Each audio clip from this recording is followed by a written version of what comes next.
ഇവർ ജയിച്ചു എന്ന് വിചാരിച്ചെങ്കിലും തോറ്റുപോയി. വേണാട് അധിപർ, അതായത് മാർത്താണ്ഡവർമ്മയുടെ സൈന്യം തോറ്റുപോയി.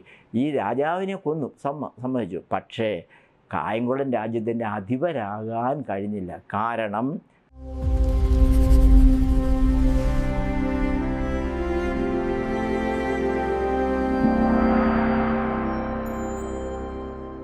എരുവയിൽ അച്യുത വാര്യർ എന്ന സർവ്വസൈന്യാധിപനായിട്ടുള്ള ഒരു വ്യക്തിയായിരുന്നു എന്ന് ഓർക്കണം. ആ സർവ്വസൈന്യാധിപനെക്കുറിച്ചൊക്കെ റെക്കോർഡിക്കലായിട്ട് നമുക്കൊന്നും കാണാൻ കഴിയുന്നില്ല. പക്ഷേ ഐതിഹ്യങ്ങളുണ്ട്.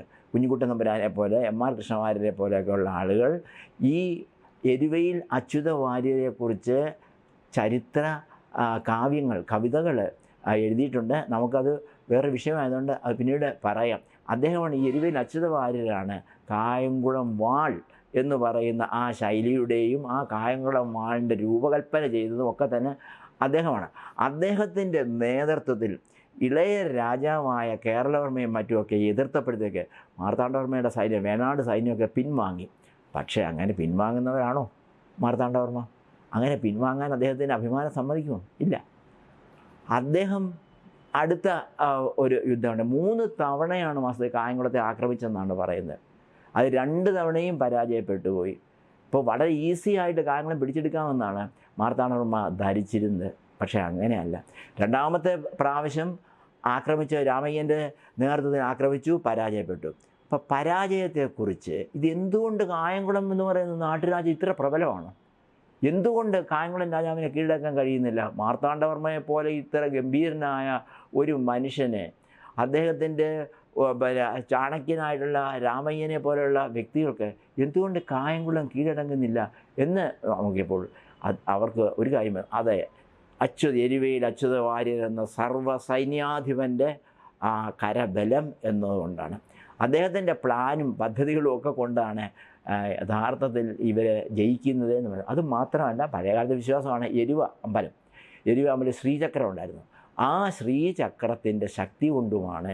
അതുകൊണ്ട് രാമയ്യൻ ആ എരുവ അമ്പലത്തിലുണ്ടായിരുന്ന ശ്രീചക്രം ഒരു ഭ്രാന്തൻ്റെ വേഷത്തിൽ വന്ന് അടിച്ചുകൊണ്ട് പോകുന്ന കഥയൊക്കെ കൊട്ടാരത്തിൽ ശങ്കുണ്ണി പറയുന്നുണ്ട്. ഏതായാലും അങ്ങനെയുള്ള ഈ അവസ്ഥയിൽ നിന്ന് എരുവയിൽ അച്യുത വാര്യരെ തോൽപ്പിക്കണം. എങ്ങനെയാണ്? അദ്ദേഹത്തെ നേരിട്ട് വെട്ടി മരിക്കാനോ നേരിട്ട് തോൽപ്പിക്കാനൊന്നും കഴിയത്തില്ല.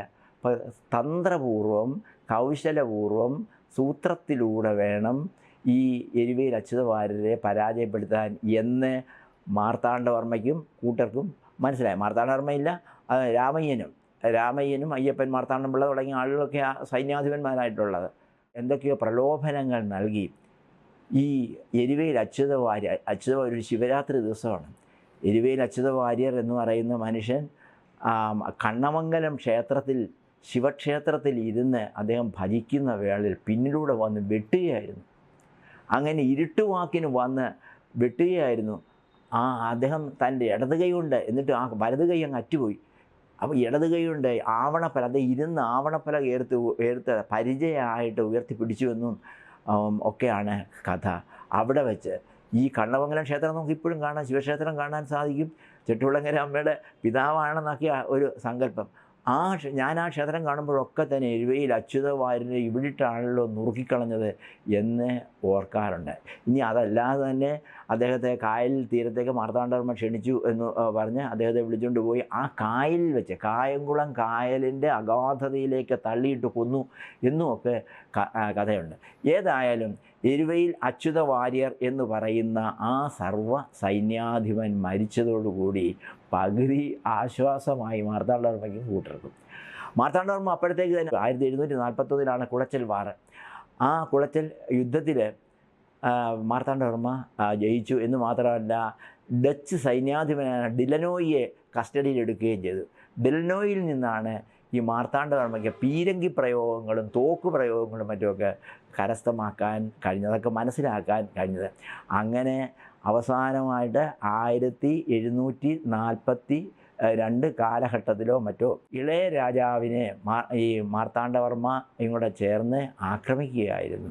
ആ ആക്രമണത്തിൽ അത് ചെറുത്ത് നിൽക്കാം. അപ്പോഴത്തേക്ക് ഈ വേറെ സൈന്യാധിപന്മാരൊക്കെ മരിച്ചു പോയല്ലോ. അതുകൊണ്ട് നിസ്സഹായനായിട്ട് അദ്ദേഹം പരാജയപ്പെട്ടു. കായംകുളം രാജാവായ കേരളവർമ്മ വീരനായില്ല. വീരകേരളവർമ്മ എന്ന പേര് ഉണ്ടെങ്കിലും അദ്ദേഹം പരാജയപ്പെട്ടുപോയി വേണാട് സൈന്യത്തിന് മുമ്പിൽ. പക്ഷേ പരാജയപ്പെട്ടെങ്കിലും അദ്ദേഹം ഒരു സന്ധിക്ക് തയ്യാറായി. അത് മാർത്താണ്ഡവർമ്മയ്ക്കും അത് സമ്മതമായിരുന്നു. എന്താണ് സന്ധി എന്ന് ചോദിച്ചാൽ, ഓരോ വർഷവും 1000 പണവും ഒരു കൊമ്പനാനയും മാർത്താണ്ഡവർമ്മയ്ക്ക് കൊടുക്കണം. ഇതാണ് കായംകുളം രാജാവിന് കിട്ടിയ ഒരു സന്ധിയിലെ വ്യവസ്ഥ ആണ്. ഈ സന്ധി നടക്കുന്ന കൊട്ടാരം ഇപ്പോഴും ഉണ്ട്. മാന്നാർ കോയിക്കൽ കൊട്ടാരമാണ്. മാന്നാത്ത് നമുക്ക് ആ കോയിക്കൽ കൊട്ടാരം, അവിടെ വെച്ചാണ് കായംകുളം രാജാവിൻ്റെ പ്രതിനിധികളും കായംകുളം രാജാവോ അല്ലെങ്കിൽ മാർത്താണ്ഡവർമ്മയുടെ പ്രതിനിധികളും ഒക്കെ ആയിട്ടുള്ള ആ ട്രീറ്റി ഉണ്ടാകുന്നത്. അപ്പോൾ അതൊക്കെ സമ്മതിക്കാതെ തരവില്ല. അങ്ങനെ ജീവൻ രക്ഷയ്ക്ക് വേണ്ടി, ഒരു അഭിമാനത്തിന് വേണ്ടി ഒക്കെ തന്നെ കായംകുളം രാജാവ് സമ്മതിച്ചു. അങ്ങനെ 1-2 വർഷം ഈ 1000 പണവും കൊമ്പനാനയും ഒക്കെ മാർത്താണ്ഡവർമ്മയ്ക്ക് നൽകി. പക്ഷേ എന്തുകൊണ്ട് അദ്ദേഹത്തിൻ്റെ മനസ്സ് വളരെ കലുഷമായിരുന്നു. ഇങ്ങനെയുള്ളൊരു അടിമയായിട്ട്, മാർത്താണ്ഡവർമ്മയുടെ കേവലം ഒരു അടിമയായിട്ട് ഇങ്ങനെ ജീവിക്കുന്നത് ശരിയല്ല എന്ന് തോന്നി. അദ്ദേഹം 1746 ഘട്ടത്തിലാണെന്ന് തോന്നുന്നു, അദ്ദേഹം തൻ്റെ ഭൗതിക സ്വത്തുക്കൾ, ജംഗമ വസ്തുക്കളെല്ലാം തന്നെ വലിയ ഭാണ്ഡക്കെട്ടുകളാക്കി അത് അഷ്ടമുടിക്കായലിൻ്റെ ആഴങ്ങളിൽ ഒളിപ്പിച്ച് കളഞ്ഞു. ഇപ്പോഴും അഷ്ടമുടിക്കായലിൻ്റെ ആഴങ്ങൾ എന്തെല്ലാം രത്നങ്ങൾ കണ്ടേക്കും. അങ്ങനെ താൻ സ്വരൂപിച്ച ജംഗമ വസ്തുക്കളെല്ലാം തന്നെ ഒളിപ്പിച്ചിട്ട് കായംകുളം രാജാവും അദ്ദേഹത്തിൻ്റെ വിശ്വസ്തരായിട്ടുള്ള ഏതാനും ഭൃത്യന്മാരും തൻ്റെ കുടുംബവും ചേർന്ന് നേരെ ബോട്ടിൽ അവരെ തൃശ്ശൂർക്ക് പോയി എന്നാണ് പറച്ചിൽ. തൃശ്ശൂർക്ക് പോയതോടുകൂടി പക്ഷേ കരയ്ക്ക് ഇറങ്ങിയപ്പോഴത്തേക്ക് ഇതെങ്ങനെയോ ചാരന്മാർ വഴി രാമയ്യൻ അറിഞ്ഞ് കരയ്ക്ക് ഇറങ്ങിയ രാജാവിന് ഇരിങ്ങാലക്കുടയ്ക്കോ മറ്റോ ലക്ഷ്യം വെച്ചാണ് തൃശ്ശൂരിൽ പോയത് എന്നാണ് പറയുന്നത്. അവിടെ വെച്ച് ഈ കായംകുളം രാജാവിനെയും കുടുംബത്തെയും വെട്ടിക്കൊന്നുകളഞ്ഞു എന്നാണ് ചരിത്രം. ഒരു വസ്തുതയുണ്ട്, ഇത് തൃശ്ശൂരല്ല കൂത്തുപറമ്പിൽ വെച്ചാണ് നടന്നതെന്നും ചില പണ്ഡിതന്മാർ പറയാറുണ്ട്.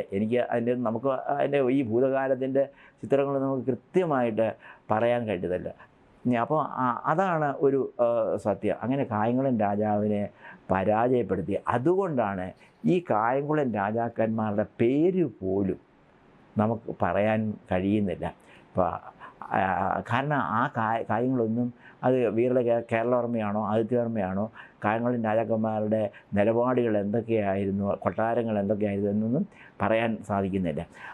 പക്ഷേ എന്തായാലും കായംകുളം രാജാവിനെ തോൽപ്പിച്ചുകൂടി, കായംകുളം രാജാവിനെ കൊന്നതോടുകൂടി തന്നെ കായംകുളം രാജ്യം പിടിച്ചടക്കാനായിട്ട് മാർത്താണ്ഡവർമ്മ എന്ന മഹാന് കഴിഞ്ഞു എന്നുള്ളതാണ് സത്യം. ഈ മാർത്താണ്ഡവർമ്മ വളരെ റിവെഞ്ച്ഫുൾ കിങ്ങാണ്, വളരെ പ്രതികാരം ഉള്ള. അദ്ദേഹം ഈ കായംകുളം രാജാവിൻ്റെ കൊട്ടാരത്തിലേക്ക് വന്നു. അന്ന് കായംകുളം രാജാക്കന്മാർ 2 കൊട്ടാരമാണുള്ളത്. ഒന്ന് എരുവയിൽ ഒരു കൊട്ടാരമുണ്ട്. ഇന്നും ആ സ്ഥലത്തിൻ്റെ പേര് കോയിക്കൽ പടി എന്നാണ്. കോയിക്കൽ പടി, കൊട്ടാരത്തിൻ്റെ പടി എന്നാണ് അർത്ഥം. അതെല്ലാം കാട് കയറിയേക്കുകയാണ്. അവിടെ എക്സ്കവേഷൻ നടത്തിയിട്ടുണ്ട്. അവിടെ ഡോക്ടർ ഗോദവർമ്മയുടെ നേരത്തെ എക്സ്കവേഷനൊക്കെ നടത്തിയിട്ടും പക്ഷേ കാര്യമായിട്ടൊന്നും കിട്ടിയില്ല. കാരണം അത്ര കുളം തോണ്ടുക എന്ന് പറയുന്ന ഒരു പ്രയോഗം മലയാളത്തിലുണ്ട്. അത് മാർത്താണ്ഡവർമ്മയിൽ നിന്ന് ആരംഭിച്ചതാണെന്നാണ് എനിക്ക് തോന്നുന്നത്. എന്തായാലും അന്ന് കൊട്ടാരം ഉണ്ടായിരുന്നല്ലോ, അത് സ്ത്രീകൾക്ക് മാത്രമുള്ള, സ്ത്രീകൾ താമസിക്കുന്ന അന്തഃപുരമായിരുന്നു. അവിടെ ഒരുപാട് വാളും കഠാരയൊക്കെ കിട്ടി.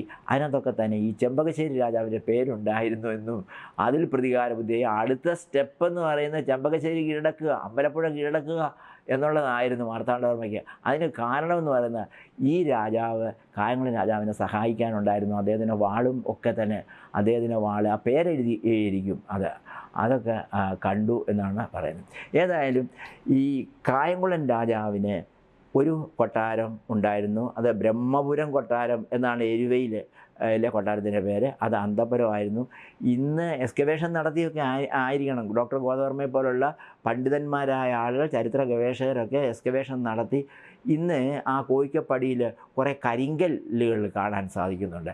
ഇത് പറയുന്നത് ഒരു വേള പഴയ കൊട്ടാരത്തിൻ്റെ വല്ല അടിക്കല്ലുകൾ വല്ലതും ആകാം. എന്തായാലും വളരെ നീളമുള്ള, വലിയ ചിത്രകലയൊന്നും ഇല്ലാത്ത ഈ ഫൗണ്ടേഷൻ സ്റ്റോൺസോ അതിന് മുകളിലോട്ടൊക്കെയുള്ള കല്ലുകളാകാം. ഇന്ന് നമുക്കത് കാണാൻ കഴിയുന്നുണ്ടെന്നുള്ളതാണ് ഒരു സത്യം. ഇനിയും ഈ കായംകുളം രാജാക്കന്മാർ ഭരണകാര്യങ്ങളൊക്കെ നിർവഹിച്ചിരുന്നത് എരുവേൽ വെച്ചല്ല. എരുവേൽ വെച്ച് എരുവ എന്ന പത്തിയൂർ എന്നൊരു സ്ഥലമുണ്ടല്ലോ, എരുവയിൽ തന്നെയാണ്. പത്തി എന്ന് പറഞ്ഞാൽ കാലാൾപ്പട എന്നർത്ഥം.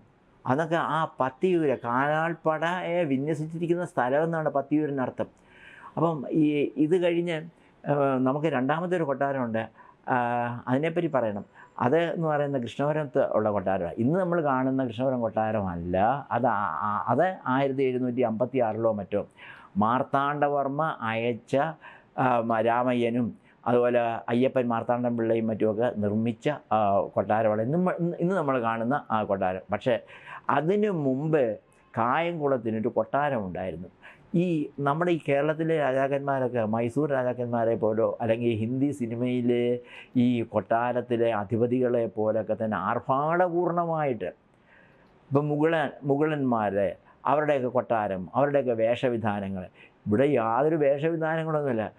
പഴയ കാലത്ത് രാജാക്കന്മാരുടെ ആഹാരവും അവരുടെ വേഷവിധാനം എന്ന് പറഞ്ഞാൽ ഒരു മുണ്ടെടുക്കും, ഒരു കച്ച, ഒരു മേൽക്കച്ചയും മുകൾ കാണും, അത്രയൊക്കെ ഉള്ളൂ രാജാവ് എന്ന് പറഞ്ഞാൽ. അത് ഈ അടുത്ത സമയത്ത് തന്നെ തിരുവിതാംകൂർ രാജാക്കന്മാരിൽ നമുക്ക് കാണാൻ കഴിയുന്നുണ്ട്. ഏതായാലും കൃഷ്ണപുരം കൊട്ടാരം, ആ കൃഷ്ണപുരം കൊട്ടാരത്തിൽ നിന്ന് ഭരണകാര്യങ്ങളൊക്കെ അഡ്മിനിസ്ട്രേഷൻ മുഴുക്കെ തന്നെ നടന്നിരുന്നത് ഈ കൃഷ്ണപുരത്തെ ഓല കൊട്ടാരത്തിലായിരുന്നു. വലിയ കൊട്ടാരമായിരുന്നു. പക്ഷേ മാർത്താണ്ഡവർമ്മ ആ ഓല കൊട്ടാരം തീ വെച്ച് നശിപ്പിച്ച് കളഞ്ഞു. ഇന്ന് നമുക്ക് കാണാൻ കഴിയുന്ന ഒരു കൊട്ടാരമുണ്ട്, അത് മാർത്താണ്ഡവർമ്മ പിന്നീട് ഇവിടെ പണിഞ്ഞതാണ്. അതിനെപ്പറ്റി പറയാം. പക്ഷേ അതിൻ്റെ അപ്പുറത്തായിട്ട് തന്നെ വലിയൊരു മൺകോട്ട അറത്തിച്ചിറയ്ക്ക് മുമ്പായിട്ടുണ്ടായിരുന്നു എന്നാണ് പറയുന്നത്. പക്ഷേ ആ മൺകോട്ടയൊക്കെ തന്നെ കേണൽ മൺറോ ഒക്കെ ഇടിച്ച് നിരത്തിക്കളഞ്ഞു. അതുകൊണ്ട് നമ്മുടെ തലമുറയ്ക്കൊന്നും ഈ മൺകോട്ട കാണാനുള്ള ഭാഗ്യം ഉണ്ടായില്ല. അതിൻ്റെ കിഴക്ക് വശത്തായിട്ട് കാണാൻ കഴിയുന്ന തെങ്ങ് ഗവേഷണ കേന്ദ്രമാണ്. ആ തെങ്ങ് ഗവേഷണ കേന്ദ്രം എന്ന് പറയുന്ന പണ്ട് രാമയ്യൻ ദളവ താമസിച്ചിരുന്ന ദളവ പറമ്പാണ്. അല്ല, ലായത്തിൽപുരയിടമാണ്. അവിടെ വലിയൊരു അറത്തിച്ചിറ എന്ന് പറയുന്ന നമുക്കിപ്പോഴും കാണാൻ കഴിയുന്നുണ്ട്. ഇന്ന് പക്ഷേ അതൊരു കാർട്ടൂൺ അക്കാഡമിയുടെയും ഓഡിറ്റോറിയത്തിൻ്റെയും ലൈബ്രറിയുടെയും ഒക്കെ തന്നെ ഒരു ആസ്ഥാനമായിട്ട് മാറിയിട്ടുണ്ട്. അവിടെ ഒരു പഴയ MLA അദ്ദേഹത്തിൻ്റെ ഒരു ചരിത്ര ബോധം കൊണ്ട് ഒരു കായംകുളം രാജാവിനെയൊക്കെ തന്നെ അതിൻ്റെ ഒരു സ്റ്റാച്യൂവും നമുക്ക് കാണാൻ സാധിക്കുന്നത്. പക്ഷേ ഈ അറത്തിച്ചിറ എന്ന് പറഞ്ഞാൽ അതിർത്തിച്ചിറയാണ്. ആ അതിർത്തിച്ചിറ ഇന്നും നമ്മളെ അത്ഭുതപ്പെടുത്തുന്ന ഒരു കാര്യമാണ്. കായംകുളം രാജാവിൻ്റെ ആനകളെയും കുതിരകളെയും ഒക്കെ തന്നെ കുളിപ്പിക്കാനായിട്ട് നിർമ്മിച്ച ഒന്നാണ് ഈ അറത്തിച്ചിറ എന്നും പിന്നീട് ഈ ലായത്തിൽ ഈ കുതിരകളെയൊക്കെ കെട്ടുന്ന സ്ഥലമാണ് ഇന്ന് CPCRI ഒക്കെ നമുക്ക് കാണാൻ കഴിയുന്നത്. അതൊക്കെ ഈ CPCRI വരുന്നതിന് മുമ്പ് ഓച്ചിറയിൽ വേലിക്കുട്ടിയും മറ്റുമൊക്കെ, വേലിക്കുട്ടിയുടെ തിയേറ്റർ, പരബ്രഹ്മോദയം തിയേറ്ററും ഒക്കെ തന്നെ അവിടെ ഉണ്ടായിരുന്നു എന്നൊക്കെയാണ് പറയുന്നത്. ഏതായാലും ഇതാണ് കായംകുളത്തിൻ്റെ ചരിത്രം. ഇനി കൃഷ്ണപുരം കൊട്ടാരത്തെക്കുറിച്ചും കൂടെ അല്പം പറയാം. കൃഷ്ണപുരം കൊട്ടാരം ഇന്ന് നമുക്ക് വളരെ സജീവമായിട്ട് കാണാൻ കഴിയുന്ന ഒരു മ്യൂസിയമാണ്. ഒരു ആർക്കിയോളജി ഡിപ്പാർട്ട്മെൻറ്റിൻ്റെ കീഴിൽ പ്രവർത്തിക്കുന്ന ഗംഭീരമായിട്ടുള്ള ഒരു മ്യൂസിയമാണ് കൃഷ്ണപുരം കൊട്ടാരം. കായംകുളത്തിൻ്റെ ചരിത്രമായിട്ട് സോളിഡായിട്ട് നമുക്ക് കാണാൻ കഴിയുന്നത്, സബ്സ്റ്റാൻഷ്യലായിട്ട് നമുക്ക് കാണാൻ കഴിയുന്നത്, മൂർത്തമായിട്ട് കോൺക്രീറ്റായിട്ട് നമുക്ക് കാണാൻ കഴിയുന്നത് ഈ കൃഷ്ണപുരം കൊട്ടാരം ഉള്ളതാണ്. ആ കൃഷ്ണപുരം കൊട്ടാരം എന്ന് നോക്കിക്കഴിഞ്ഞാൽ അതൊരു 16 കെട്ടാണ്, 2 നിലകളാണ് അതിന് ഉള്ളത്, 22 മുറികളാണ് അതിനകത്ത് ഉള്ളത്, 5 നടുമുറ്റങ്ങളാണ് ഉള്ളത്. അതിൻ്റെ ശില്പകലയുടെ ഉദാത്ത മാതൃകയാണ് വാസ്തുവിൽ ഈ കൃഷ്ണപുരം കൊട്ടാരത്തിൻ്റെ ഓരോരോ അംശങ്ങളെക്കുറിച്ചും വിശദമായി പഠിക്കേണ്ടതാണ്. ഞാൻ എൻ്റെ ഗൈഡില്ലാത്തതിനാൽ ആ ഒരു അംശങ്ങളിലേക്ക് പോകുന്നില്ല. പക്ഷേ ഒരു കാര്യം സത്യമാണ്, ഈ കൃഷ്ണപുരം കൊട്ടാരം എന്ന് പറയുന്നത് മാർത്താണ്ഡവർമ്മ പണിഞ്ഞതാണല്ലോ. എന്തിനു വേണ്ടിയാണ് പണിഞ്ഞത് എന്ന് ചോദിച്ചാൽ തീർച്ചയായിട്ടും തിരുവിതാംകൂർ രാജാക്കന്മാർക്ക് ഉള്ള ഇടത്താവളമായിരുന്നു ഈ കൃഷ്ണപുരം കൊട്ടാരം. അവിടെ വന്ന് കുളിച്ച് ഒരുങ്ങി അവിടെ കഴിയാം. ആ രീതി അവിടെ കാര്യാലോചന നടത്താനുള്ള മന്ത്രാലയങ്ങളും മറ്റും അടുക്കളയുണ്ട്. ബാക്കിയുള്ള അമ്യൂണിറ്റീസ് എല്ലാം തന്നെ നമുക്ക് കാണാൻ കഴിയുന്നുണ്ട്. അതിൻ്റെ വിശദമായ രൂപം പിന്നീട് പറയാൻ പറ്റും.